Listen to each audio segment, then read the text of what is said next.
Hello, good afternoon. Welcome everyone to the 2021 Virtual Leadership Conference by OIC of America entitled Reflect, Reframe, Respond, where we are becoming an agent of change. My name is Letitia Crippen. I am your host today. And let me start by saying thank you, and welcome for joining us from by the it sorry for the OIC of America team. Thank you for joining us. Today we have a jam-packed schedule. Jam-packed. I cannot wait to share with you everything that we have going on today. And just for those of you who are joining us who don't know who we are, OIC of America is a historical institution Black institution, I should say, founded by the late great Dr. Reverend Leon H. Sullivan. Sullivan started the first OIC in Philadelphia in an abandoned jailhouse. And we are so thrilled that we are here since the 1964, guys. OICs are thriving and across the entire country. We have 31 affiliates across 19 states, and they are doing the great work. In 11 of our OICs, we have what we call the SOAR program. And the SOAR program, SOAR stands for Skills and Opportunities for Achievement and Responsibility. And what that program does is focus on serving those who are currently or formerly incarcerated and making sure that we are finding them great career pathways to put them on the journey to be self-sustainable and strong contributors to their communities. So today we're here to recognize all the great, amazing work that our OICs have been doing. And I can't think of a better time to do it based on everything that we've all experienced over the past year.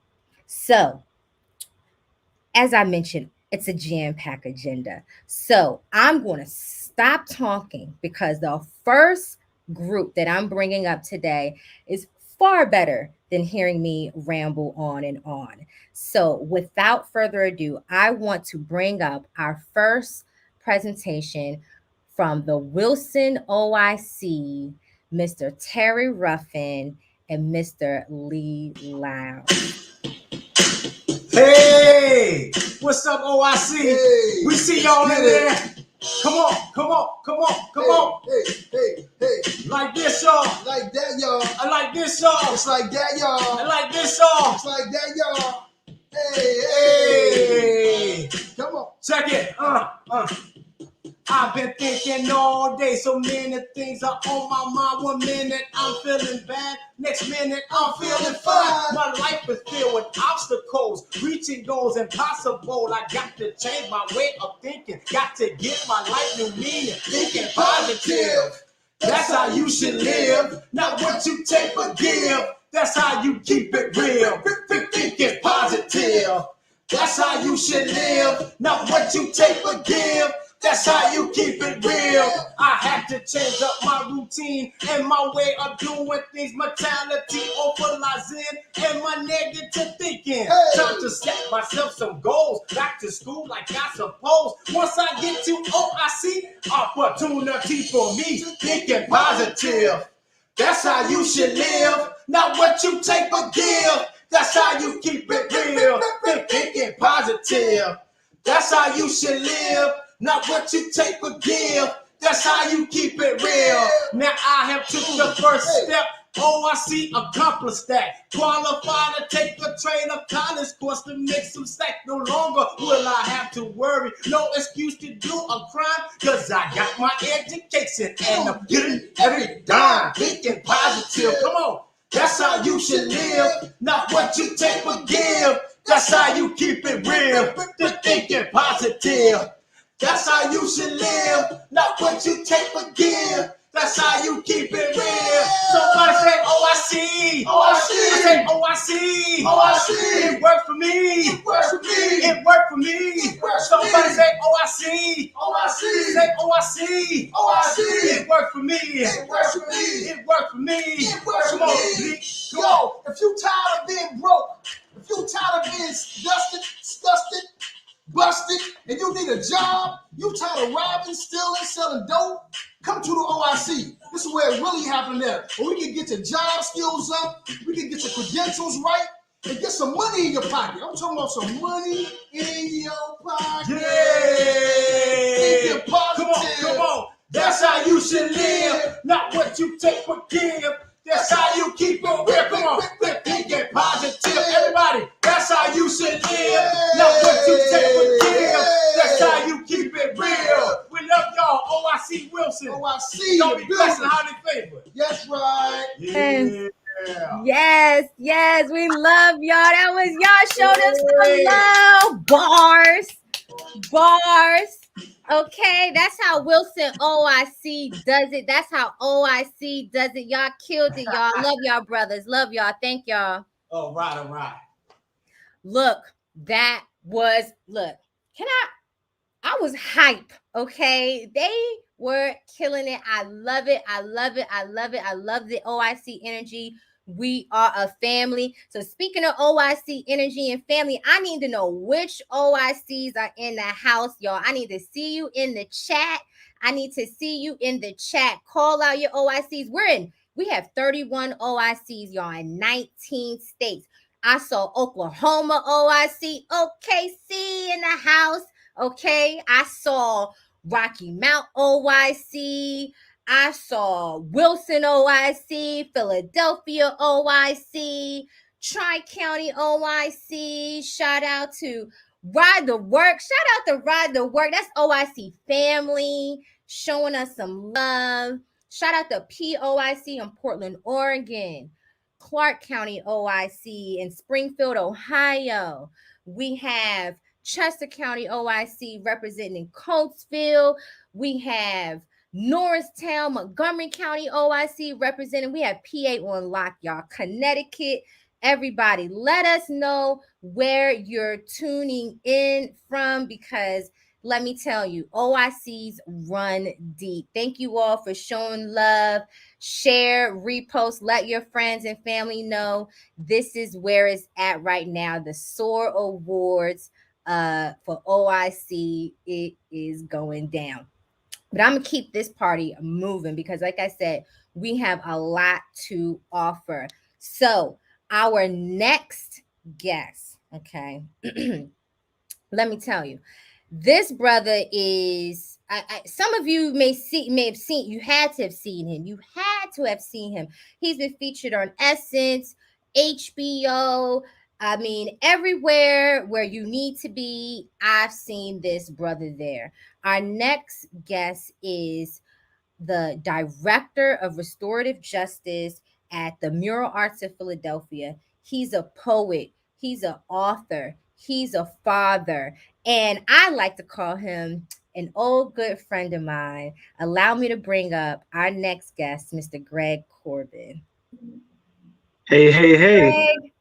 Hey, I'm thinking positive. That's how I got to live. Hey, right?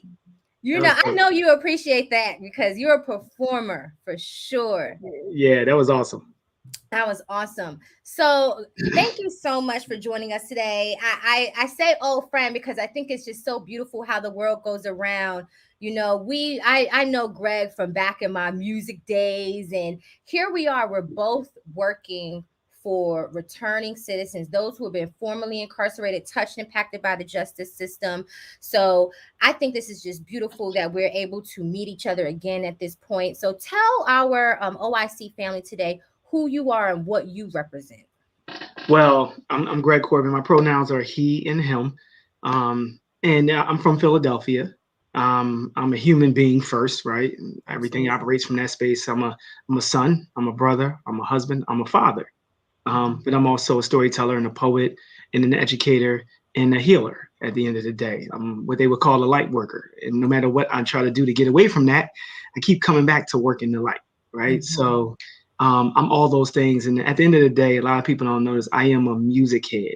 It doesn't matter what you throw. Once it's in my body, it doesn't leave. It's in my somatic system, so to speak. So that's who I am. Awesome. So I mentioned that you're an author. Talk to us a little bit about the new book that you just released. So yes, I wrote this book called Breathing Ashes. It's a poetic guide to walking through fire and coming out reborn. And it is about development, identity, personal transformation, masculinity, mental health, self-care. And I use poetry, essay, and social critique to really take the reader um, through a journey of my last probably 40 years of life. You know, once you hit 40, you start thinking of things differently. And so I wanted to reflect, and I put over a decade of work inside of the book. And so it's one of those books where wherever you turn, you're going to read it, you know. Awesome, awesome. I've been following you, and this conversation that you've been engaging us in as it relates to trauma, trauma So informed care, self care, self love. It is so timely and so important. So I'm glad that you've dedicated a book in what you're expert at in poetry to guide us through these things. mhm. I want to take a look at what you do for the mural arts and restorative justice, and thinking of, we're serving those who've been formerly incarcerated, right? We're looking to help them transform the trajectory of their lives. And I can't help but to think about the vicarious traumas that we've all experienced due to the multiple pandemics that are happening. Talk to me about what your beliefs are, and maybe it's in your book or what you're doing at the mural arts, on what are some ways that our practitioners can really approach this work being better informed based on what we've all experienced. Well, first off, thank you for that question. I think clearly we have to acknowledge the climate, and I think the holistic community and the holistic global community. At the end of the day, we're global citizens, and we've all been through something collectively that is life shifting. Some people will call it traumatic. Indeed, it is. It disrupted, it interrupted the way you occupied space, the way you operated on a daily basis, the way your brain perceives the world, you know? And so I think when it comes to this work, which is added on stress, not just stress, but chronic stress, it is important to acknowledge how you know you're showing up, and if you're getting the rest you need, right? What triggers do you have? This work requires a lot of self-awareness, but it's also crisis intervention work. It's that savior complex type work. If you're not careful, you can If become you're a not martyr, careful.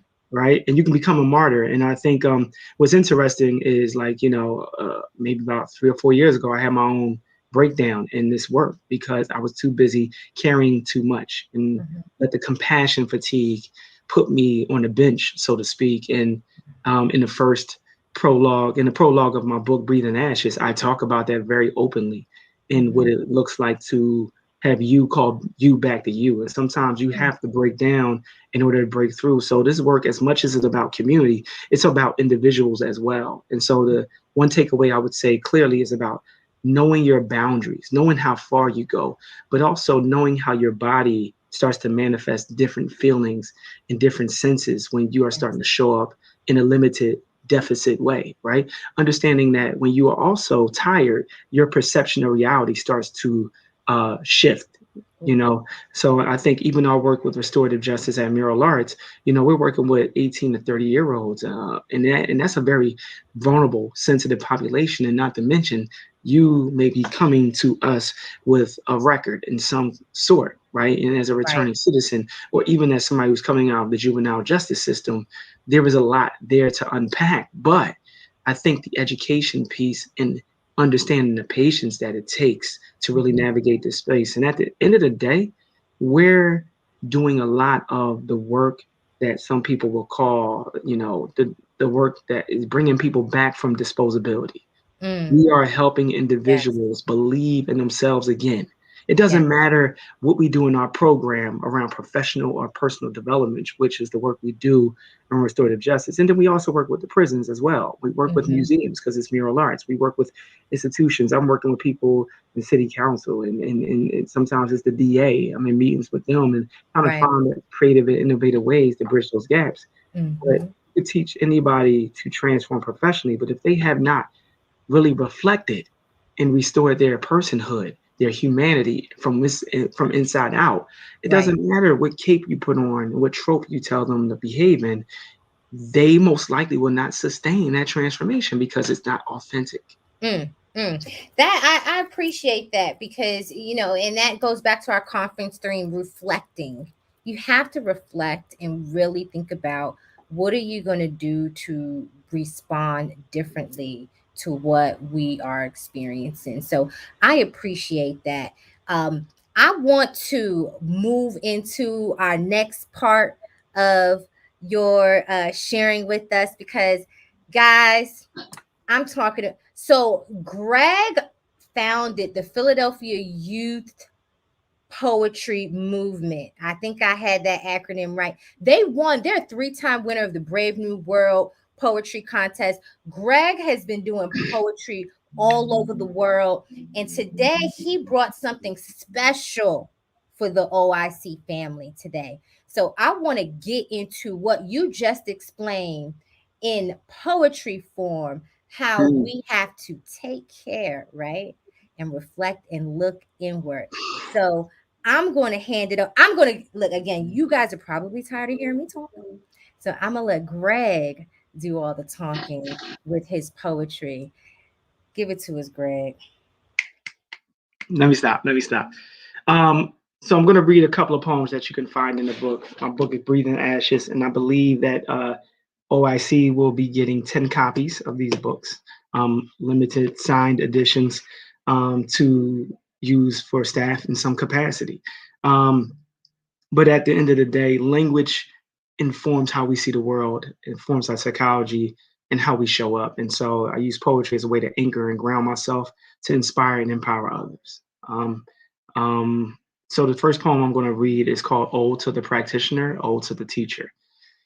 The way you move with flexibility, nimble foot twisting like an intellectual gymnast for the future be the youth, strategically implementing treasured lessons, seeds of knowledge meant to shine in the chest of the mind, utilizing different learning styles to invoke challenge towards education. You transform the auditory into the kinesthetic with movement-based activities, supporting the adjustment of the tactile learner into the visual. Your lessons are blessings and each one residual, exponentially growing in the future generations, always on your toes, ready to throw an audible in the field of dreams, navigating classroom moods with a tone of tenacity and calm in your tongue, raising your voice at times because the future is so bright. And sometimes they need to be reminded that they are the sunshine the world will need in order to raise its vibration. So to be the elevation, the climb, thick oxygen taking up space while sharing the impact of possibility. Grow those rooted seeds with branches of imagination that the gardens did not even know they had. Be the constant reminder that purpose and empowerment take a work ethic to accomplish, that nothing happens overnight. Nothing happens overnight. Show them the power of delayed gratification and patience, and never be afraid to call the households that hold the future, because we are waiting for them to answer the call. So in gratitude and grace, thank you for your offering and thank you for your salvation. So that's my first piece, and it's called Ode to the Teacher, Ode to the Practitioner. The second piece is called Contagious. And I'm going to give you a perfect example. I'm going to speed through this because I don't want to throw this off. We started a program a couple of days ago, and this young man shows up in a Nipsey Hussle victory lap jacket, right? And he's reading France Fanon. And I'm like, okay, this guy is impacted by the system, and he's reading France Fanon, and it's Wretched of the Earth. So I walk up to him, I said, you're reading that? Interesting. So then he comes up to me, he said, why'd you ask? I was like, well, Frantz Fanon is a deep dude, talks about decolonization. I don't know how much you know about that, but you also had this Nipsey Hussle jacket on. He said, yeah, this is on Nipsey Hussle's reading list. I was like, oh, interesting. Have you ever heard of this book called Contagious? He said, I said, Nipsey Hussle talks about that book. How you can make a thought contagious. Here you are wearing his jacket, following his book list into a Frantz Fanon book.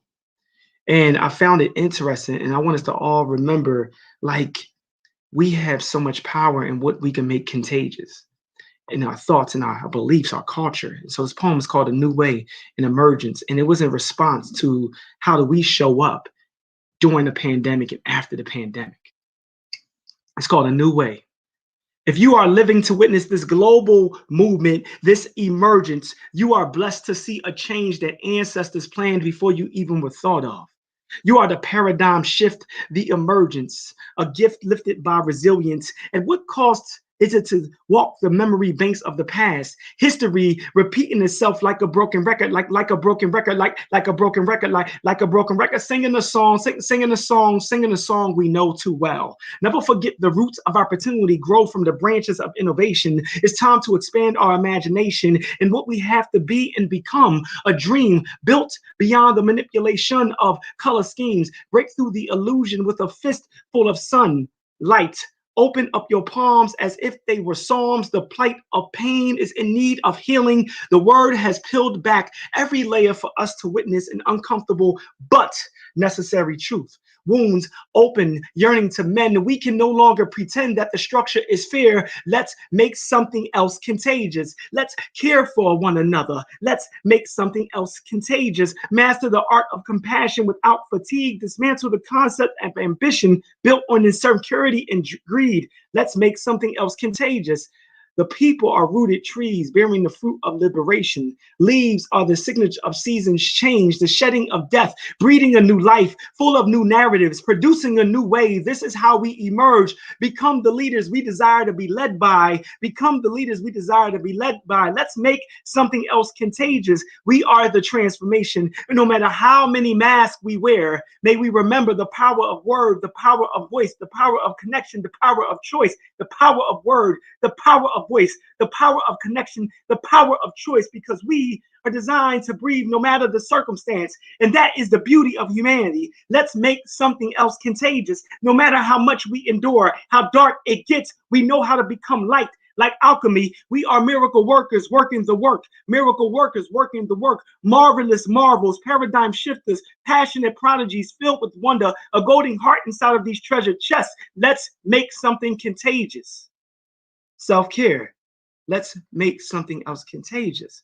Meditation, let's make something else contagious. Personal investment, let's make something else contagious. Boundaries, let's make something else contagious. Breathe in ashes, let's make something else contagious. Love, let's make something else contagious, because a cup cannot pour when it's not full. Let's make something else contagious. Peace. Thank you so much, y'all. Thank you, thank you, thank you, thank you, thank you. I just got all these chills. You took us all the way to church. Now, OIC was founded by a Baptist preacher, okay? Yeah. And when we are not afraid to talk about where the spirit moves and where the spirit dwells and kingdom business and all those things. And when we talk about the things that you shared in your poems, that's what I felt just now. That's what I felt. So thank you so much for sharing with us, Greg, those beautiful pieces. You guys make sure that you pick up his book.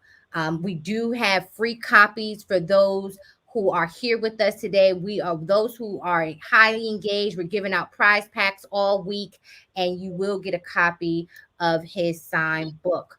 Before I let you go, can you tell the people what you guys have new coming up at the Mural Arts program in Philadelphia, and then where people can find you? Yes, we have a women's reentry cohort that will be starting in January. We are recruiting right now. There's an application that I will drop in the chat. We are looking for 20 individuals, 18 and up. It's an all women's cohort, and we understand that women are going to jail at a faster rate. Women of color going to jail at a faster rate than any category. And so we wanted to make sure that we put something forth to honor that and honor the work that's needed, because there's a lack of programming in the Philadelphia region. And so I think we're at a place where it's all hands on deck. It's not a competition. It's not a competition. And Philly OIC is ready to help you all out and making sure that those women get all the supports that they need. So, and people can find me on Instagram at Greg Corbin Speaks, my website, gregcorbinspeaks.com, or gregcorbinspeaks@gmail. So I'll drop that in the chat as well. I know we got to get on with the show. Thank you so much. I appreciate it. Thanks so much. Thank you, bro. I love you. Love you. Love you too. All right. You all show him some love in the chat. We are going to keep this going. But let me tell you, Greg, that was such a special treat. And I'm just so happy that now he is an honorary member of the OIC family. So, next up is what we all came here for. This is a SOAR Awards. We are here to recognize and shout out all of our SOAR affiliates and our staff that's been holding it down over the last year, providing services to those who are in need, those who are currently and formerly incarcerated and impacted by the justice system. So, we are going to go get into the first awards, okay? We had 3 different SOAR programs that are operating right, or sorry, 4 separate SOAR programs that are operating right now. So we're going to start off by bringing up Ms. Kaya Cece to announce the winners for SOAR 3Y. Hey, Kaya. Hey, Letitia. Thank you so much. No problem. I'm so excited to kick this off. I know this is what we're all here for, as well as all the amazing words, obviously, from our speakers, Mr. Greg Corbin, Mr. Michael O'Brien coming up next. And can't forget my Wilson crew out there holding it down, thinking positive, always. We love you all. Again, I'm so thrilled to get to start us off, really giving credit where credit is due to our frontline staff, our SOAR family, who is out there on the ground every day, changing lives in their communities, without whom none of us would be here today. So again, this is such a huge honor. I gotta kick it off with my 3Y grant. It's been such an honor to work with my teams out on the ground there in Portland, OIC, Coatesville, Portland, Oregon, that is, Coatesville, Philadelphia, Minneapolis, Minnesota, and Rocky Mount, North Carolina. If I could give you all awards, I would. Y'all have held it down throughout unprecedented times and have shown our young people tremendous, unmatched support, truly. Again, if I could give you all awards, I would. But we gotta shout out and give credit where credit is due for our SOAR 3Y superstar. Our winner is American Indian OIC in Minneapolis, Minnesota. They have managed over the course of 3 years to serve 155 young people. They have placed 100 young people in jobs, and 50% of those young people are still in those jobs today, thanks to the support of the team. Again, thank you all so much for all that you do. Such incredible work. You'll be receiving your award in the mail soon. Whoa! Shout out to American Indian OIC. Love it out there. So authentic, hard-working people. Thank you so much, Kaya. Thank you so much. Awesome. All right. Well, next up, we're going to pull up Miss Kate Lunger to announce the winners for our SOAR 3A, the adult grant. Hi, Kate. Hi, Letitia. Hi, everyone. Thanks for joining us today. It's been a great 4 days of sessions and entertainment. Yes. The trivia was off the chain, and Yes. the lunch breaks were great as well. So, it was great, and I hope to see everyone else next month for the LSCMI training. So I am here to give the 3A award shout out to our superstars over at Philly OIC. So you have served 151 participants. You've had 106 job placements. Job retention in the second quarter was at 49%. Retention with the same employer, second and fourth quarter, was at a 61%. And credentialing rate was at a high of 72%. So shout out to y'all. And I just want to let you know that I am proud of all my 3A sites. Okay. You are all superstars in my eyes. So thanks for all you do. You're very much loved from OIC. Yes, we love Philly OIC. The first OIC started in an abandoned jailhouse by Dr. Reverend Leon H. Sullivan. So they are still doing a great work in the community. Congratulations, Philly OIC. Thank you, Kate. Thank you. All right, next up, I'm going to bring up one of our newest members of our team, Mr. Corey Mims, to announce the winners for our SOAR for Adult grant. Corey. Hey. Corey. Hi, everyone. So I want to say thank you guys for being here. And without further ado, what I would like to do is to announce the winner for SOAR 4. And the winner for SOAR 4 is South Florida. South Florida has served 228, had 162 job placements. Job retention in the second quarter was 61%. Retention with the same employer for the second and fourth quarter was an astounding 100%. And their credential rate was 98%. So shout out to South Florida for holding it down. Congratulations, South Florida. Yes, South Florida. Look, we love visiting our South Florida affiliate, don't we, Corey? Love it. You do not have to ask me twice to go down to Miami to see how they're doing. So great job. Thank you so much, Corey. Thank you. Of course. All right. So the next awards, I'm going to say are my favorites. I'm sorry, guys, but we wouldn't even be able to recognize our affiliates if we didn't collect the data to know what our outcomes are. So let me bring up our next member of our OIC family, OIC of America team, the evaluations and measurement team, Mr. Michael McGrory. Hey, Mike. Hey, Letitia, thank you so much. Hello, everybody. I hope you guys are all having a great conference. I'm here to announce the winner of 2 awards. So I'm going to start with this year's Consider It Done Award, which is being awarded to the site that did the most to improve their data over the course of the year. I know that it can be really annoying for you guys to get questions and reminders from the data team, but one site in particular has been working really hard to respond to those concerns quickly. But more than that, they've implemented new policies, new procedures to make their data cleaning easier and more efficient. They've increased their attendance at monthly data calls. They've opened those calls up to more of their staff so that we can meet and have a more direct relationship with their case managers. And they've created new procedures that get their program manager more directly involved with the data collection, reviewing applicant files to make sure that everything's complete and in order before an applicant gets promoted to a participant. I know that these things have been really hard and that it's been hard to make time for data, but this team has been really diligent about getting it done every time that we ask. So in recognition for that hard work, the 2021 Consider It Done Award goes to Rocky Mount OIC. So congratulations to Rocky Mount. You guys know how much I appreciate you. Keep up the good work. Can't wait to see you guys again soon. And the next award that I have the pleasure of announcing is the Economic Mobility Award. And this is presented to the team that we thought has done the best this year to connect participants with high-paying jobs. So the site that's winning this award has really impressed us. Not only have they done really great work placing individuals in jobs, but most of their job placements pay above a living wage. As you know, SOAR is active all over the country.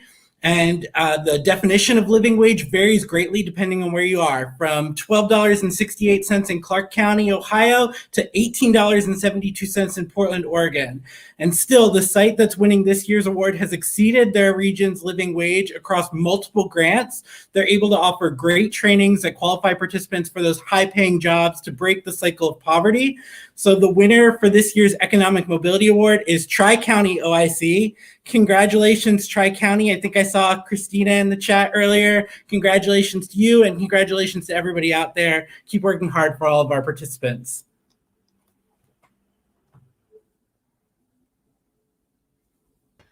That is, look, thank you so much, Mike. Thank you for explaining why those are important, right? Like above the living wage, the average wage in your community. We're out here making sustainable improvements in people's lives, not just trying to throw them any old kind of job. So thank you, Mike. Awesome job today. All right. And then our last award. So I'm going to bring up our last member of our program team.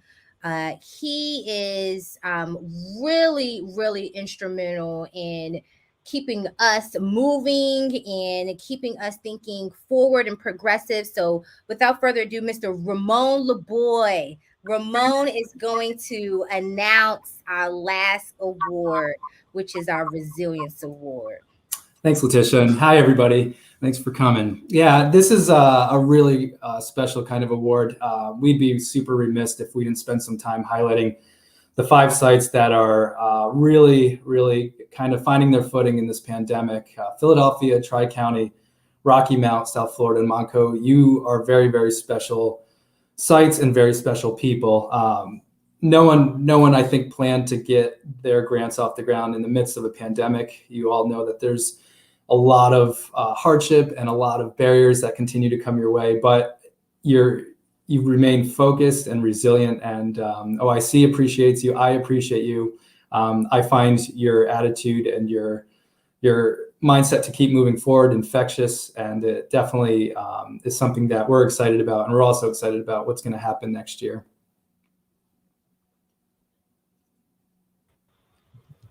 Thank you, Ramon. When I just, when you were talking about that, I was thinking back to starting those grants and everything got shut down. And some of these sites, a lot of these sites never closed. They never closed. They continue to serve the people. They continue to be there and respond to the people's needs in the community. They were giving out food. They were giving out toiletries. They were continuing to provide job search services. And so thank you all for just really keeping your head high, staying safe. And you're here to tell the story of how you launched a grant in the middle of a pandemic. Right? But Ramon, you can't go yet. Okay, you can't go yet because our next part of today is our keynote. And I am so hyped about our keynote address. And you kind of recommended this individual. So talk to me about why you brought up Mike O'Brien as our potential keynote addressee. Yeah, thanks, Letitia. Yeah. So Michael O'Brien and I met, I believe it was about 2015. I was attending another staff retreat in Baltimore. And, you go to a lot of conferences. We have all done this a lot. You kind of walk away with hopefully some new tools for your toolbox. But Michael definitely left more of an impression on my heart and how I approach relationships and how I view healthy relationships and working alongside people. And I feel really excited to have him here today. I also feel lucky he's here in Philadelphia with us. I've been able to watch his career grow, and I really hope it kind of continues to supersede our city and our region. And I hope you start hearing about him in your neck of the woods someday. He's an absolute thought leader in the trauma-informed space. And, I really hope that some of you guys look him up after this session today, because he's someone that we should be hearing more from. I totally agree. Well, thank you so much for the recommendation, Ramon. I'm going to keep it moving, guys. We are here at the final hour to bring up our final guest. Thank you, Ramon. Without further ado, let me introduce Mr. Michael O'Brien. Hey, Mike. You're on mute, Mike. All right. So, hey, how you doing? I'm good. How did I do that? We've all been on Zoom and everything for all day. But you know what? I am so happy to have you here. And I was going to do an introduction. Ramon's introduction, his explanation was a real nice introduction. So I'm like, I don't even want to mess that up. But for the people who don't know who you are and they're not familiar with you, tell us who you are and what you represent. So first off, hats off to everybody here for the phenomenal work you're doing during the pandemic. I mean, in general, but during this pandemic and all of the ways you've had to be nimble, like my heart touched full. So briefly, because I know time is a real thing, I spent years working in social services and public health, working with young people experiencing homelessness, families experiencing homelessness, vets in recovery who are returning to the workforce, adults in recovery returning to the workforce, young people who've been incarcerated, adults with experiences of incarceration. And that work moved me into policy and systems work, because I realized that these systems are not designed with humans at the core, one, and then two, we also are dealing with issues of classism, sexism, racism, ableism, homophobia, transphobia, etc. Right? These are all isms and phobias that have their roots in dehumanization. And not only are systems not designed for humans, they're also not designed with people's full humanity in mind because of the roots of dehumanization. So a lot of my work over the last 7 to 8 years switched over to focusing on systems design, systems dynamics, and complexity in that space. And where does practice and research kind of meet in the middle in terms of praxis to make those kinds of shifts? And I've been really, really fortunate that that work has taken me across a number of sectors, public and private, including philanthropy, to try to deliver something new. We need something new because what we have right now, I'm going to say, is not working, right? Like there are a lot of gaps, and I appreciate the work that you're doing. That's what I would say, filling in the gaps. And when we talk about this human aspect, this is the theme throughout the whole week of our conference. We had Dr. Helen Richardson come on and talk about career consciousness and putting the human at the center, right? Tapping to people's intrinsic drives, if you will. And you hear Greg talking about the human side, and how to take care of yourself and what we're doing in that space. And so with you, you take it to a whole nother level when it comes to merging the science with the behaviors and the practice. And usually I would describe you as a trauma informed, specialist by training, but you like to call yourself a developmentalist, if I'm saying that right. Yeah.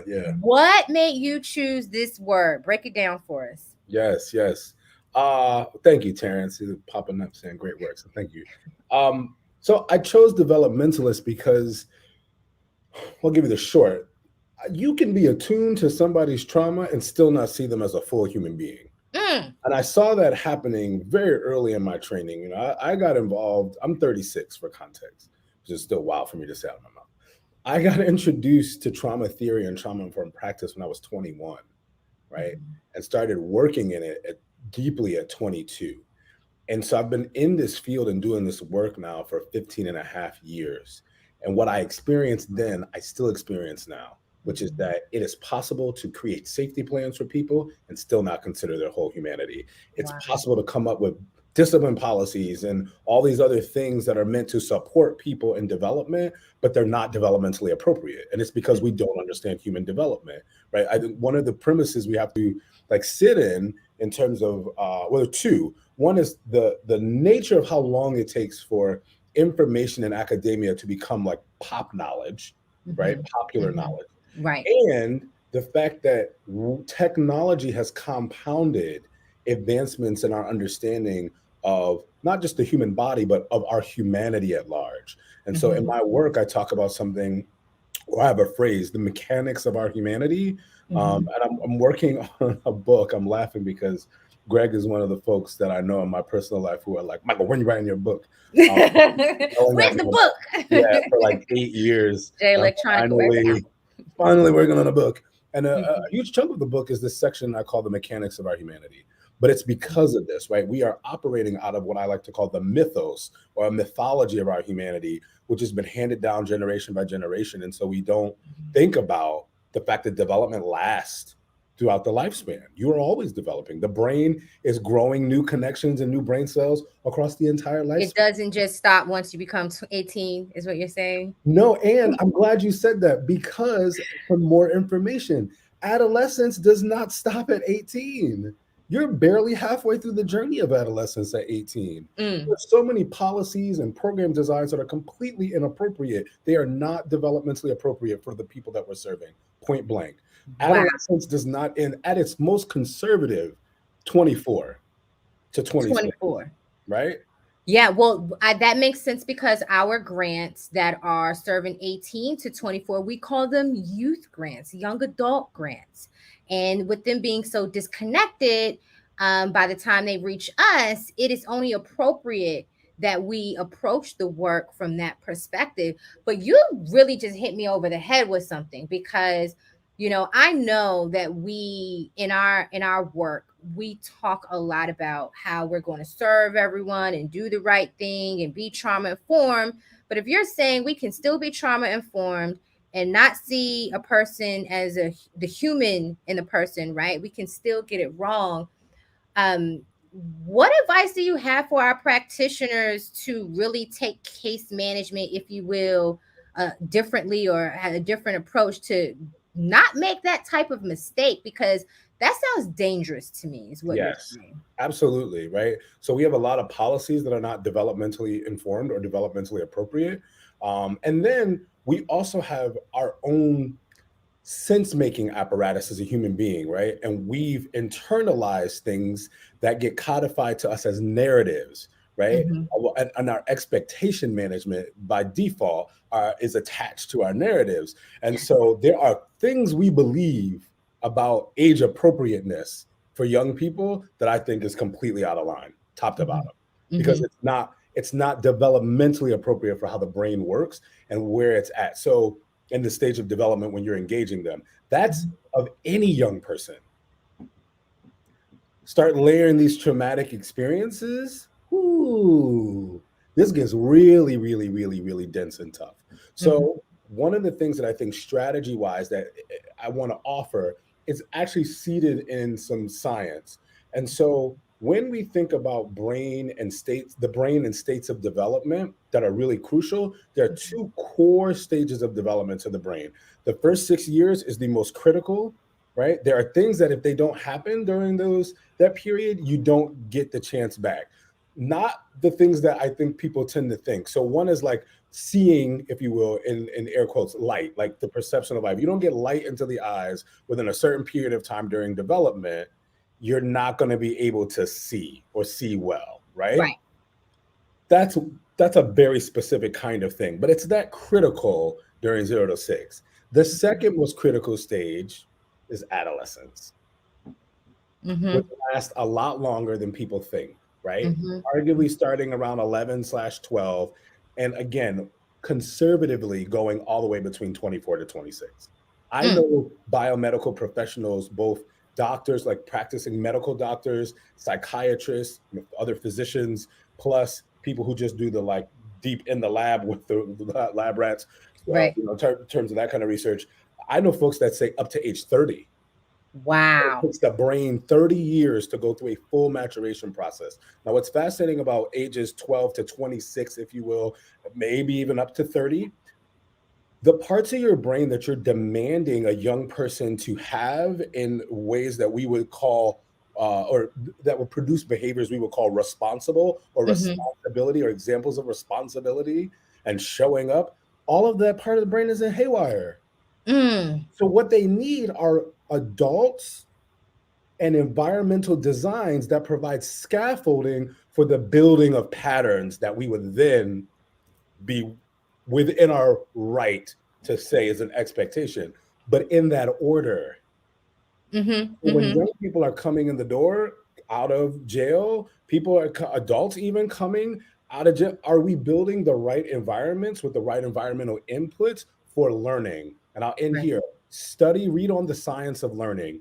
We know a lot more than we did 20, 30 years ago when a lot of things were designed. We know a lot more now than 10 years ago when we were redesigning things. So learning is the byproduct of your body having a really intense memory system, a really complex memory system. Okay. It's a byproduct. So you got to understand memory. And this is where the trauma piece gets really interesting. So said a lot, but I want people to like sit and like the strategy is in understanding that stuff and then applying it and assessing like, where have my expectations of people and even myself not lined up developmentally? And what can I be doing to better undergird the learning process for this person? It sounds so. I studied at Drexel University. Shout out DU. And I was a science major. And what you're saying to me sounds like we need to start with some science courses, some biological courses for our practitioners to understand just that, right? Like you can't fight against science. And so if we're not understanding how the brain works and what happens we're really we're not starting from the ground zero. We're not starting at point zero. We're trying to start from point 10 and get frustrated. And here's why: you haven't built the infrastructure. And I talked about in our last workshop this week around intentionality. Right? You can't just have someone come through your door like, okay, you're gonna go to this training, you're gonna do this work, and you're gonna be great, and you're gonna take care of your family. It's like, let's be a little bit more intentional about the environment we're asking them to learn in, right? What type of instructors we're putting in front of them. And then let's make sure that we have ourselves right, because we're going to be working with them most of the time. And so this goes to my next question around meeting people where they are. And then I'll go to one of the questions that we have from our audience. Yes. We say this all the time: meet people where they are. And I'm like, okay, well, what does that really mean? Especially when you brought up this concept of expectation management. I'm just curious, what are your thoughts around that statement? So meeting someone where they're at, right? Building on what I've even just said, we're talking about first locating someone. You got to actually accurately know where they are at. And so that means you need to interrogate your lenses, right? Your beliefs about people, meritocracy, deservability. There are things I hear folks say in general. I'm not talking about your folks, but there are things I hear folks say where I'm like, wow, that is such a heavy emphasis and weighting of something values driven around work to then determine if someone is essentially worthy of support. Right. And so we got to think about the lenses by which we're viewing people and how we were socialized to those lenses. And then again, I think the best strain is it developmentally appropriate? Regardless of my feelings, is it developmentally appropriate? Because to your point, we can't fight science. I'll amend that. We can fight science. We will lose. You will waste money. Period. Period. You will go waste time. You will stress yourself out, etc. So that's one major part of this idea of meeting people where they're at. Are you accurately locating where they're at, or are you locating where you think they're at based on what you know and understand about the world? Which is fine, because that's how humans work. But we got to interrogate all that to make sure we're really servicing the person. The other thing I ask is, do you know where you're at? Okay. Because then you got to where are you? Where they're at, right? So there's a lot of sense making there. And a lot of us come from backgrounds and spaces and places that are close to or akin to the spaces and places where the folks we're servicing are coming from. Absolutely. In our family. So we got to also be thoughtful about what else might be showing up here in an unconscious way, or a conscious way that we don't say out loud, right? Because we're human. And just be thoughtful about that, right? And again, I go back to that knowledge base. All of that stuff helps us make better decisions and choices, but it starts with this interrogation of our lenses. And it can be a compassionate interrogation. We don't have to, what you know when you know it. Right. So we don't have to beat ourselves up with shame for not knowing certain things, but we also don't have to continue in what we've been doing when we know something new. That resonates with me so well from a management perspective. We have a lot of program managers here today who are leading groups of practitioners. And I think that's something to think about, is when we're asking our teams to go serve people, what are we doing as managers, as leaders, to make sure that our staff has done a self-check-in for that day before they go and work with the client? And then really, are we providing them with tools to really unpack the things that they may still be working through from a traumatic experience? Because let me be honest with you, we like to hire those who have lived experience similar to the people that we're serving, because credibility is so important when we're doing this work. And so there's another side to that, where as managers, we have a responsibility to manage. So thank you for that. I am looking at one question that we have in the chat. And it is around, how can our practitioners hold their own complex vicarious trauma while also helping our young people to heal from there? So piggybacking off of what I just said, what are some practices you think they should employ? So every human's a little bit different, right? But stress unmitigated is not good for any human being. So if you know and are honest about the fact that complex or vicarious trauma are real things, right? Complex trauma is a little different. Vicarious trauma is when you are experiencing a traumatic reaction and having stress responses, et cetera, because of the trauma of someone else, right? That is close to you, in proximity with you, in relationship with you, or a thing has happened near you, right? That's vicarious. Complex trauma is when you could have varying types of traumas occurring at the same time, or it's a really traumatically intense experience that you can't escape, and it's longitudinal, it's lasting for long periods of time, years and stuff, right? That fits into that definition of complex. So some people, there are a lot of intersections. There are some people that are experiencing complex and vicarious. Right? There's some people just experiencing the vicarious part, et cetera. But I think it's important to note that your body has a stress response system as a part of its survival mechanism. You do need stress to actually learn. So we have what's called a stress taxonomy. A couple different versions of it, but what that means is that there's good stress, the simplest version that I love. This comes from Harvard Center on a Developing Child. There's good stress, promotes learning. Your body has a short stress response moment, maybe 20 minutes or less, but you get something of benefit. It's pro your health, right? Socially, physically, whatever, cognitively, you get something out of that experience, right? It's not hurting you. Right.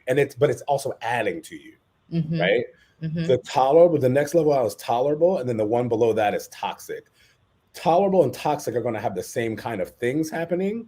It could be loss of a pet, because pets do have a very specific and personal and emotional space in our lives. It could be loss of a parent, could be experiences of abuse, could be a natural disaster, right? Lots of different things fit that category. But what denotes something as tolerable versus it being toxic is that at the tolerable level, you have at least one buffering, supportive, and loving relationship that your life experiences can be embedded in, right? But absent that, it's toxic because there is nothing to help you mitigate the stress. And then the stress is just going off ad nauseum. And prolonged experiences of stress are poisonous to the body, literally. It will erode brain architecture. It will mess up your immune system. Yes. There's so much that happens with the body, the wear and tear on the body from overactive stress responses. We call that allostatic load, if anybody wants to look this up or read on it. And I'm dropping all this because I want people to understand, like, this stuff is out there. You can find it, read on it, because this is happening to our folks. They're experiencing stressful stuff and trauma at the same time. All trauma is inherently stressful. All stressors are not inherently traumatic, but chronic stress is toxic. So you can be living at the intersection of both and dealing with the cognitive drain that comes with those things, whether this is someone in your program or someone working your program. So the first thing is you got to get steeped in the understanding that, like, you're not invincible, right? That idea of a martyr. So when you do that, and I'll end here, if you think about yourself as a full human, the health sciences model, remember, systems person, systems guy. So I try to put things in a model so we can look at scale. Right. Health sciences model says that human beings develop in 4 co-occurring and dynamic dimensions at the same time, right? So co-occurring means they're at the same time, but dynamic means they influence one another. So biological, psychological, social, and then the 4th category is spiritual. The spiritual doesn't mean religious. It really is talking about the dimension of meaning making. And humans are creatures of meaning making. And you'll get my point, tying this around the stress in 2 seconds.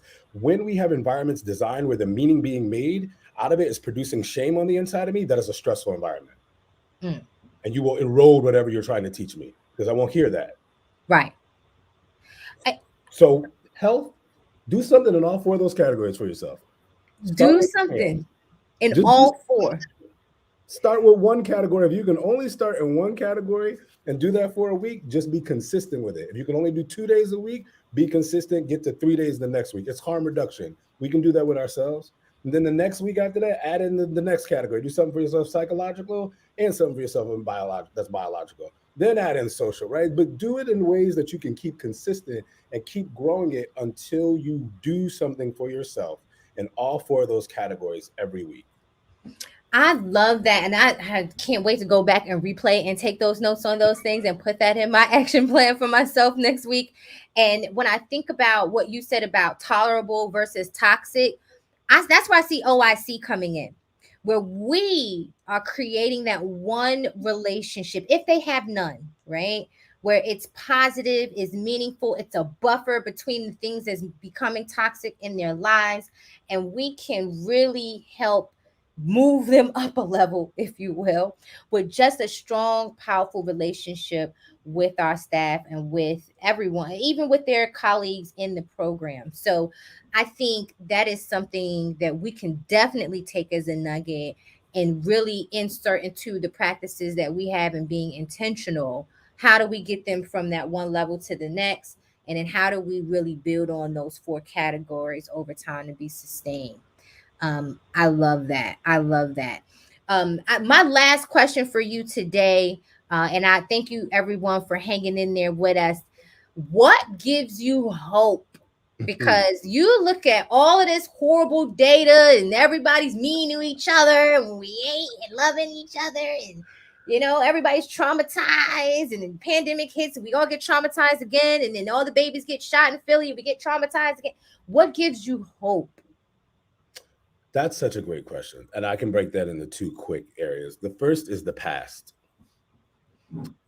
Our ancestors have dealt with worse across the globe. And what I mean by worse is that folks have dealt with subjugation all over the planet, right? Before there were clinicians, we've had all these traumas, and we've been healing and growing and thriving across human history. So I know that no matter how bad this looks, the indigenous world across the planet has wisdom that we have not fully tapped into. You see it happening in corporate ways with like mindfulness. Well, that's actually digging into Eastern religions and philosophies and pulling out of them things that you're then putting into a secularized context to then move forward in the world and brand it in a certain way where people will tell them. Those are indigenous practices from a very long time ago, from a very different part of the globe. So exactly. We have methodologies for healing, for growth, for learning, for journeying together, for processing grief, for growing food that are all, we can keep going down the list, for policy making, right, around the future and generations to come. We have blueprints that we could be looking at and updating and validating and moving forward. And that gives me hope, right, that the human endeavor has lasted longer than the American experiment by far. And that there is plenty for us to be learning and bringing into the world. And we have to, because we don't have enough clinicians to deal with gun violence in Philly or Chicago or wherever. We don't have enough clinicians that speak Spanish. And the clinical model is, as much as it's helpful, there's also danger there, which we have also experienced historically as hyper-excluded people and when it comes to policy and well-being. So that's one area. I'd say the last area is that the more that I learn about the body and humans and our social nature, et cetera, I'm encouraged, right? Because I realize there's so many instances where we think we're right, where the reality is we don't exactly know what we're looking at. And the information that's coming forward allows us to be critical with grace, right? And then be loving about how we make about faces and center the humanity of those who are often excluded. And I'll leave it with this, because you are all in the space of like upskilling, reskilling, and education and jobs. Stress is fascinating because there are fascinating experiments in a number of different academic disciplines, from educational psychology to trauma theory to organizational behavioral research in the business schools, and looking at the impact of stress on cognitive abilities. But particularly my favorite area they look at is skill recall. Most of us spend time looking at skill development, but skill recall is when you call upon the skills you already have. Stress is enough to disrupt the use of skills you already have. So when we're looking at underperformance, we don't exactly know what's going on. And this is why understanding what stressors are in the environment and how we've designed programs, particularly when we might be immune to certain things that other people might not be immune to based on their identity and social location. We got to think deeply about how we're designing and then evaluating for people that are coming from really traumatic and excluded backgrounds. That gives me hope, because we can do different things, but we got to get the lens right. I'm done. I said a whole lot. I'm not going to get on a soapbox because I know I'm already over time. But yes, these practices are indigenous practices that they were doing on the continent and everywhere else in the world. And they can rebrand it all they want, but our ancestors left us the blueprint. It's not new. It is old and ancient. And it's our original way of coping and dealing and processing and loving. So I thank you for bringing that up. And, you know, I really, again, you are giving me hope about our programs, because when you talk about knowing what their skills are prior to coming into the program, that's one of the first things we do with our assessments, is saying, what are your wins before you got here? What were you into? What did you enjoy? What brought you happiness?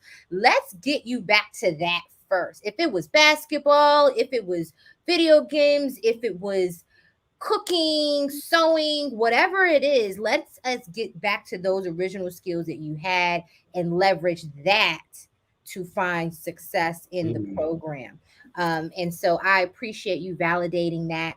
And I just appreciate you validating us in our work and everything that you're doing to just really move society forward and looking and treating each other as humans. Thank you so much. Thank you so much for having me. And again, hats off to all of you and all your great work. Thank you. Thank you. I would say, where's the book? But that's going to be my new joke It's with coming. you. But where can people find you, follow you, and keep up with what you're doing? Yeah, so on Facebook, which I guess dates me, I'm an old man.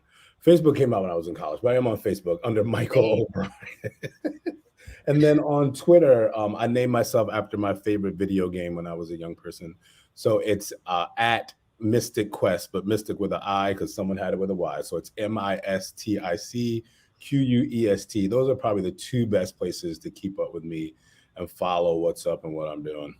Awesome. Awesome. Well, we are certainly going to follow you. Thank you. You are now an honorary member of the OIC family. You can't get out once you get in. Oh, I'm here, baby. I'm here. Once you're here, you're OIC family. We love you. We appreciate you. Thank you. Thank you for everything that you're doing. Thank you for your time today. And you have a wonderful, blessed week. You too. Take care, everybody. Thank you. Well, OIC family, that concludes our award ceremony for today. Thank you all for hanging in there with us. Thank you for your engagement and your love. If you want to stay up to date with what OIC of America and its affiliates are doing, follow us at OIC of America on every social media platform, on Twitter, Facebook, Instagram, LinkedIn. Subscribe to our YouTube so you can continue to get notifications when we have great events like these, or when we're posting new testimonials from the people that we serve.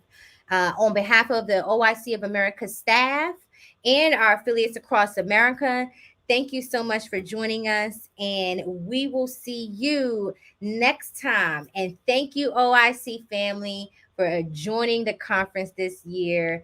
This concludes the 2021 Virtual Leadership Conference, Reflect, Reframe, Respond, Becoming an Agent of Change. Thank you so much, you all, and have a wonderful, wonderful week.